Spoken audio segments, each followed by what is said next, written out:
മണ്ണ് മാറ്റിയ ടൈമിനൊന്നും ഇതൊന്നും കണ്ടിട്ടില്ലായിരുന്നു. ഇപ്പം മണ്ണ് ജസ്റ്റ് മാറ്റിയത്, വെറും മണ്ണ് മാറ്റിയത് അതൊരു തെറ്റിദ്ധാരണയാണ്. മണ്ണ് മുഴുവൻ മാറ്റിക്കണമെന്നുള്ളത്. മണ്ണ് റോട്ടുമുള്ള മണ്ണ് മാറ്റിയിട്ടുണ്ട്. റോഡിന്റെ ലെഫ്റ്റ് സൈഡിലുള്ള ഒരു 70% മണ്ണ് മാറ്റിയിട്ടുണ്ട്. അല്ലാതെ ഈ ചായക്കട നിൽക്കണ, അതായത് പുഴേൻ്റെയും ഇതിൻ്റെ ഇടയിലുള്ള മണ്ണും മാറ്റിയിട്ടില്ല. അപ്പോൾ അത് പിന്നെ അങ്ങനെ പല സ്ഥലത്തും ഇങ്ങനെ കമൻ്റൊക്കെ ആയിട്ട് കേൾക്കുന്നുണ്ട്, പൂർണ്ണമായും മണ്ണ് മാറ്റിച്ച് സമയം കളഞ്ഞു പറഞ്ഞിട്ട്. ഈ കുത്തി ഒലിക്കുന്ന പുഴ നോക്കണേക്കാട്ടി നല്ലത് ആ മണ്ണ് മാറ്റുന്നത് അതിന് അപ്പം ഉചിതം തോന്നി. അതുകൊണ്ടാണ് അങ്ങനെ ചെയ്തത്. എല്ലാവരും കൂടിയിട്ടുള്ള തീരുമാനമാണ്. മിലിറ്ററിക്കാർ അന്ന് മാർക്ക് ചെയ്തതും ആ മൺകൂനയിലേനും ആദ്യം മാർക്ക് ചെയ്തത്. അതുകൊണ്ടാണ് അവർ നോക്കിയത്. പക്ഷേ ഇപ്പം പുഴയിലേക്ക് എത്തിയോട് കൂടിയിട്ട് ഇനി പുഴ തിരയണമെന്നുണ്ടെങ്കിൽ ആ മണ്ണുമാന്തിരി യന്ത്രം ഇവർക്ക് നിർബന്ധമാണ്. ഞാൻ അന്ന് മുതലേ പറയുന്നുണ്ട്, ഇവിടെ മീഡിയാസ് വരുന്നതിന് മുമ്പേ ഇവരുണ്ട്, ഇവരായി മിലിറ്ററിക്കാരായിട്ട് എനിക്ക് ബന്ധമുണ്ടായിരുന്നു. അപ്പോഴേ ഒരു പറയുന്നുണ്ട്, അതില്ലാതെ ഇവർക്ക് ഒരു പരിധി ഉണ്ട്. ഇനിയിപ്പോൾ അതിലേക്കാണ് വരുന്നത്, ടൈം പോവും. ഈ കയറ് നമ്മളതാ. അത് നമ്മളതാ. ഇത് മുന്നേ ഇത് നേവി കണ്ടത്തെ തന്നെയാണോ? ഇത് മുന്നേ പറഞ്ഞു നേവി ഇങ്ങനെ ഒരു കയറ് കിട്ടിയിരുന്നു. അത് നമ്മളതാ. ഇത് നമ്മളാണ് വാങ്ങിക്കൊടുത്തത്. ഈ കയറ് മരത്തിന് കെട്ടുന്നതാണ്. അതായത് ലോഡ് ടൈറ്റാക്കി കെട്ടുന്നതാണ്. ഇത് എവിടുന്നോ മുറിച്ചെടുത്തതാ അവര്. എന്നോ പറഞ്ഞു. ഇത് എനിക്ക് കാണിച്ചു തരാതെ ഇന്റെ ലോറിന്റെ കയറിന്റെ വലുപ്പം മനാഫ് ഒന്ന് കാണിച്ചോണ്ടായിരുന്നു. കുറെ കയർ അവിടെ ഇട്ടിനു. ഒരു നിങ്ങളെല്ലാരും വരുന്നതിന് മുമ്പേ ഇന്ന പല ടെസ്റ്റിങ് നടത്തിക്കുന്നു വരെ. ഞാൻ ഈ കയറിന്റെ വലുപ്പം കറക്റ്റ് ആയിട്ട് കാണിച്ചു കൊടുത്താണ്. ഇതാണ് എന്റെ കയറിന്റെ വലുപ്പം എന്നുള്ളത്. അതിനുശേഷം ഇപ്പൊ എന്റെ മുന്നിലേക്ക് ഇട്ട് ഇപ്പൊ മൂപ്പരിട്ട് പോയതാണ്. ഇപ്പൊ ഞാൻ കണ്ടില്ല. നേവിക്ക് നേവിയുടെ സംഘത്തിന് കിട്ടിയിട്ടുള്ള കയറാണിത്. ഇതിന്റെ 2 എഡ്ജും കണ്ടോ, ഒരു മുറിച്ചു കൊണ്ടുവന്നാ. ഇങ്ങനെ കുടുങ്ങി കിടക്കുന്ന മുറിച്ചു കൊണ്ടുവന്നാ. ഇതിന്റെ 2 എഡ്ജും ഒരു മുറിച്ചു കൊണ്ടുവന്നാ. അതിപ്പോ മുറിച്ചതായിട്ടാണ് അതിനകത്ത് മനസ്സിലാകുന്നുണ്ടല്ലോ, ഇതിന്റെ മുറി കാണുമ്പോ. അപ്പൊ അതെങ്ങനെ സംഭവിച്ചു?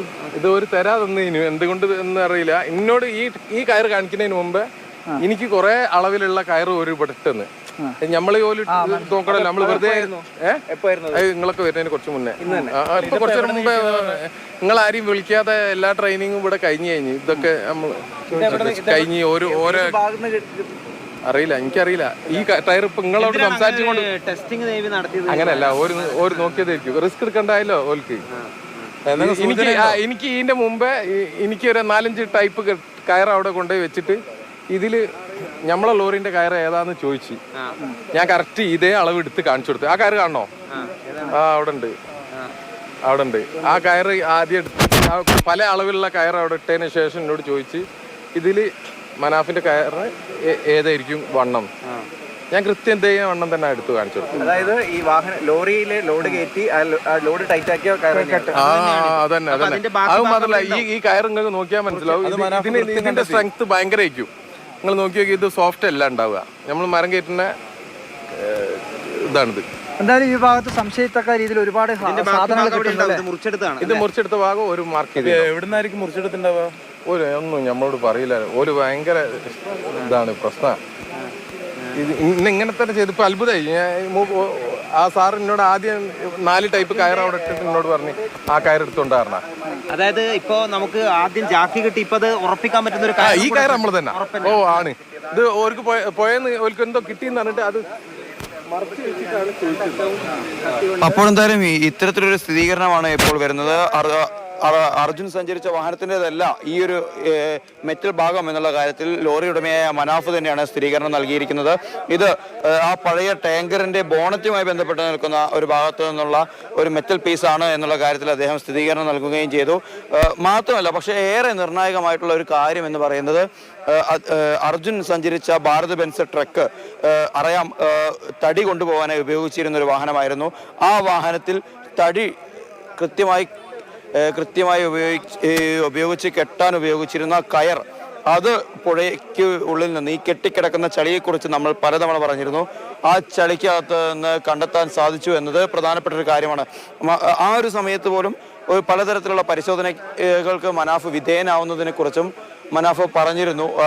ഇത്തരത്തിൽ പല രീതിയിലുള്ള കയറുകളും വടങ്ങളൊക്കെ തന്നെ മനാഫിന്റെ അടുത്തേക്ക് എത്തിച്ച് ഇനി ഇതിൽ ഏത് തരത്തിലുള്ള കയറാണ് അല്ലെങ്കിൽ ഏത് വടമാണ് ഈ ഒരു ഉപയോഗത്തിനായി ഈ ഒരു ആവശ്യത്തിനായി ഉപയോഗിച്ചത് എന്ന് പറഞ്ഞുകൊണ്ട് മനാഫിന്റെ കയ്യിലേക്ക് നൽകിയിരുന്നു. ഇപ്പോൾ എന്തായാലും ഈ കയർ, ഈ കാണുന്ന നമ്മളിപ്പോൾ ദൃശ്യങ്ങൾ കാണുന്ന കയർ ഇത്തരത്തിൽ നമ്മൾക്കറിയാം ഏറെ ശക്തിയുള്ള ഒരു കയറാണ്, നല്ല ബലമുള്ള കയറാണ്. സാധാരണ നമ്മളെ വീടുകളിൽ നിന്നും ഗാർഹിക ഉപയോഗത്തിനൊന്നും ഉപയോഗിക്കാത്ത വലിയ തോതിലുള്ള ഭാരങ്ങളൊക്കെ കയറ്റുന്ന ലോറികളിലും മറ്റുമൊക്കെ തന്നെ വ്യാപകമായി ഉപയോഗിക്കുന്ന തരത്തിലുള്ള ഒരു കയറാണ്. ആ കയറാണ് ഇപ്പോൾ ഇവിടെ നിന്ന് കണ്ടെത്താൻ സാധിച്ചിരുന്നത്. നമുക്ക് ഈ രണ്ട് വശങ്ങളും കണ്ടു കഴിഞ്ഞാൽ കൃത്യമായി പറയാൻ കഴിയും.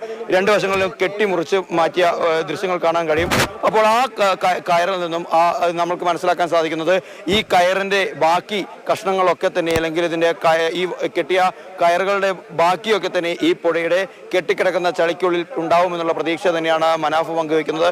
അപ്പോൾ അത് മാത്രമല്ല, ഈ കയർ അവിടെ നിന്ന് കിട്ടിയിട്ടുണ്ടെങ്കിൽ അതുമായി ബന്ധപ്പെട്ട തടിക്കഷ്ണങ്ങളും ഇനി അവിടെ ഉണ്ടാകാനുള്ള സാധ്യതയുണ്ട്. തടിക്കഷ്ണങ്ങൾ ഉണ്ടാവുകയാണെങ്കിൽ ഒരു പക്ഷേ അവിടെ ടാങ്കറിന്റെ ഭാഗങ്ങൾ ഉണ്ടാകാനുള്ള സാധ്യതയുണ്ട്. എന്തായാലും ടാങ്കറിനെ സംബന്ധിച്ചും അതുപോലെ തന്നെ അർജുന്റെ ട്രക്കിനെ സംബന്ധിച്ചും നിർണായകമായ പല കണ്ടെത്തലുകളും ഇന്നത്തെ ദിവസം നടന്നു കഴിഞ്ഞു എന്ന് തന്നെ നമുക്ക് പറയേണ്ടി വരും. ഇപ്പോൾ ഇവിടെ നമുക്ക് ദൃശ്യങ്ങളിൽ കാണാൻ കഴിയുന്ന അർജുന്റെ കുടുംബാംഗങ്ങളുമായൊക്കെ തന്നെ ഇത്തരത്തിൽ NDRF നേവി സംഘാംഗങ്ങളൊക്കെ തന്നെ സംസാരിക്കുന്നത് നമുക്ക് ദൃശ്യങ്ങൾ കാണാൻ കഴിയും. ഇപ്പോൾ അവർ ഉച്ചഭക്ഷണത്തിന് ശേഷം വീണ്ടും തിരച്ചിലിനായിട്ട് നേരത്തെ നമ്മൾ പറഞ്ഞ പോയിന്റ് 1, പോയിന്റ് 2 ലക്ഷ്യമാക്കിക്കൊണ്ട് NDRF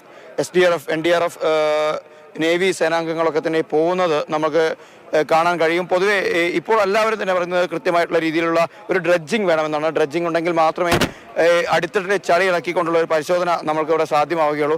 പക്ഷേ അതിനു മുൻപേ തന്നെ കൃത്യമായ സോളിഡ് എവിഡൻസ് എന്ന് നമുക്ക് തന്നെ പറയേണ്ടി വരും. അത്തരത്തിലുള്ള എവിഡൻസുകളാണ് ഇപ്പോൾ ഗംഗാവലി പുഴയുടെ അടിത്തട്ടിൽ നിന്നും നമ്മൾക്ക് കണ്ടെത്താൻ സാധിക്കുന്നത്.